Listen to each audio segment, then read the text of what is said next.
Good morning, ladies and gentlemen. First of all, happy Halloween. And second of all, we're going to work on section 5.6, and we're going to continue our work with proofs. So let's start with this proof on the board. We're given that the reflection over B of H is T. And so my first step on the proof is to simply say that it's given. Then we see the reflection over B of Y equals Y. And I know that because every reflection of a point on a line is itself, is the definition of reflection. Now I'd like you to think about why you then know that YH has to equal YT. Since this is a distance here, hopefully you remember your distance or your reflection postulate on what four things reflections preserve. And this is merely because reflections preserve distance.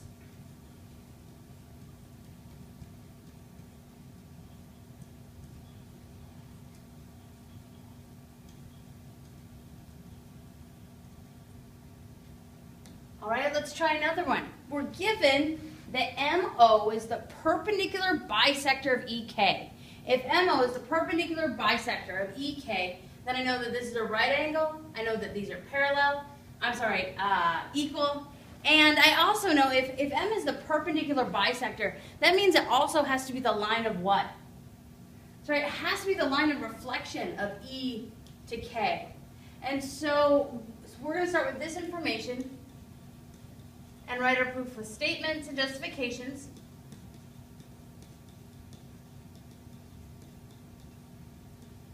And the first thing we always want to state is our given. MO, perpendicular bisector of EK. Given. And the next thing we want to notice is what we're actually trying to prove. And sometimes it helps to kind of highlight it. I'm looking to show that MED is congruent to MKD.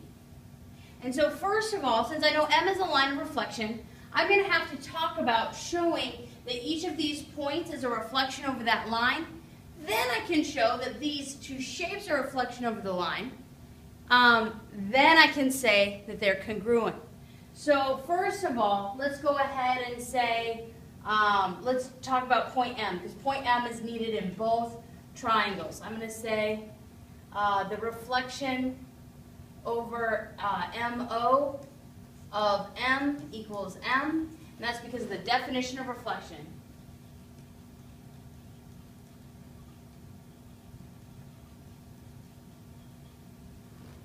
I can also say that the reflection over MO of E is K because of definition of reflection.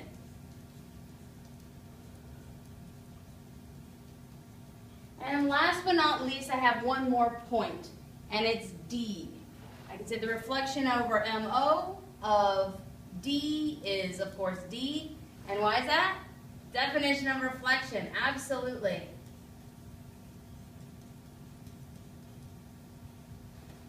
So at this point, I've reflected each of these points to match each of these points. Notice how these points correspond to the points in my first triangle, and these points correspond to the points in my second triangle.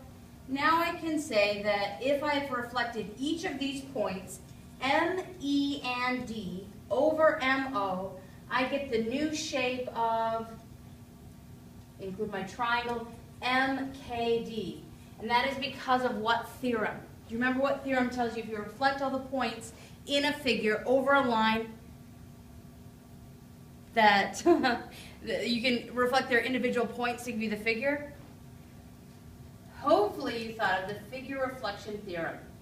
That is the figure reflection, reflection theorem.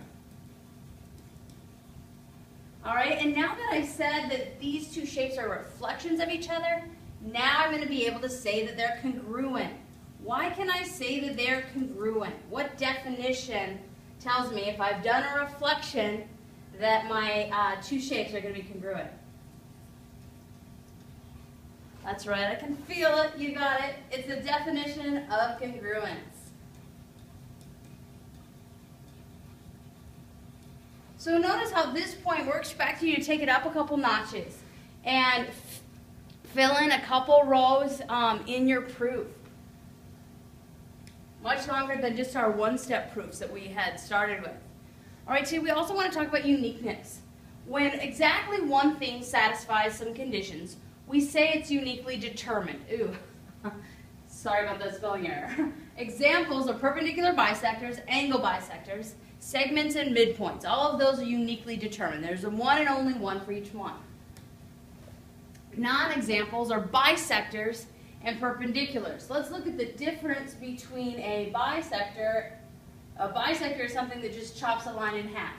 Now I could chop this line in half with this angle, but there's only one perpendicular bisector that chops it in half at a right angle.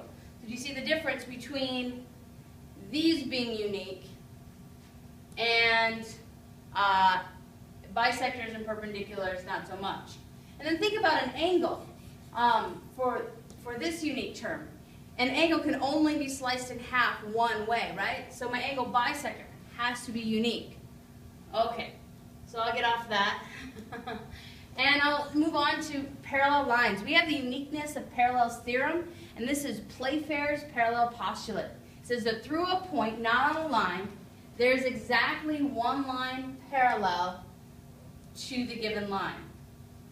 So that means that if I have a point not on a line, I can only draw one line through that point, which is parallel to this line. Now, from this theorem, and you'll want to have it written down, any geometries that utilize that theorem are Euclidean geometries.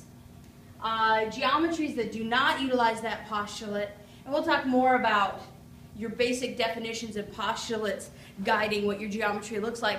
But if you don't believe that Playfair's postulate, then it's a non-Euclidean geometry.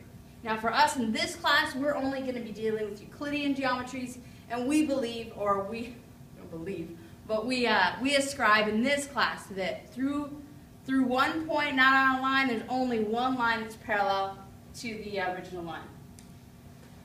All right, transitive proof review. We are going to walk through two more proofs, and then I'd like you to try one on your own for tomorrow. Given that ABC is an equilateral triangle and B is the midpoint of AE. Now, first of all, I actually gave you the figure here, although I feel like you could have drawn it yourselves. If I know it's an equilateral triangle, does everybody agree that all its side lengths are equal? And then I also know that B is the midpoint of AE. So this segment must also be equal to this segment.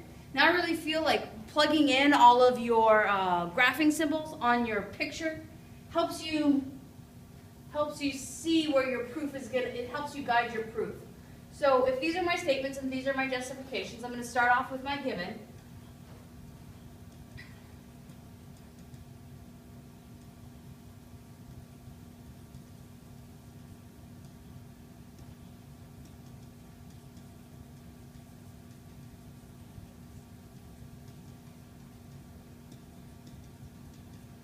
All right, so now I have all my markings here showing equality, showing that this is an equilateral triangle and that B is the midpoint of AE.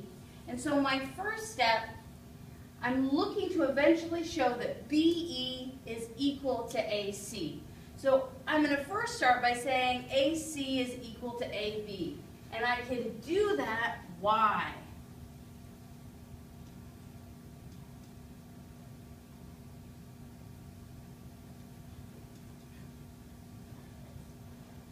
Hopefully because of the definition of equilateral triangle.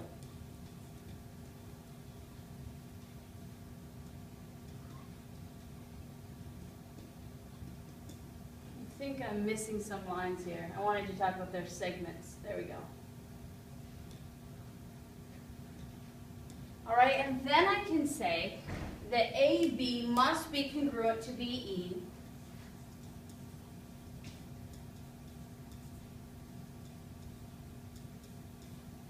again, because of what's given to me. This one's not the equilateral triangle. I know that these must be equal because B is that midpoint, right? So I'm going to say definition of midpoint right here.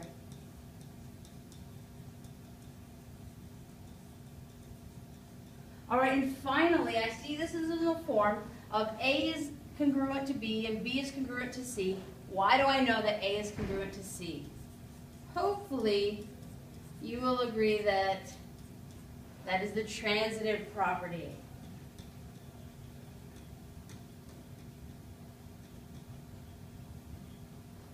All right, fabulous, and we are done.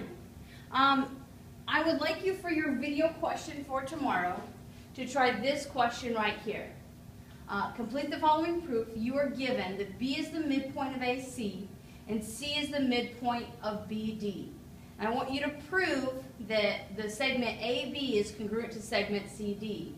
And when you're done with that, for extra credit, for 1 point of extra credit on tomorrow's assignment, I'd like you to try this one. If A and B lie on circle O, and B is the midpoint of OD, I'd like you to prove that BD is congruent to OA. Now, it might be helpful to draw your figure. So, you know what, I'm going to go ahead and help you draw your figure right now. This is circle O. And A and B are on my beautiful circle. A and here's B. And then it tells me that I have some segment O to D, where B is the midpoint. D isn't on my circle, so I know it has to be out here somewhere. So I'm going to go straight through O and B, and here must be D because B is the midpoint. And now at this point, I could begin my proof. I recommend that you go ahead and draw on your figure all your congruency marks first. I think I called them graphing marks earlier, but that's probably not good terminology. Well, let's call them congruency marks. I know automatically that I have a radius that goes from here to here. I know that my radius must be equal, or my radii must be equal. And I also know as B is the midpoint that these two segments must be equal. So start with that, and if you're able to fully attempt this, I'll give you a point of extra credit. And I will see you tomorrow. And I will no longer be dressed up.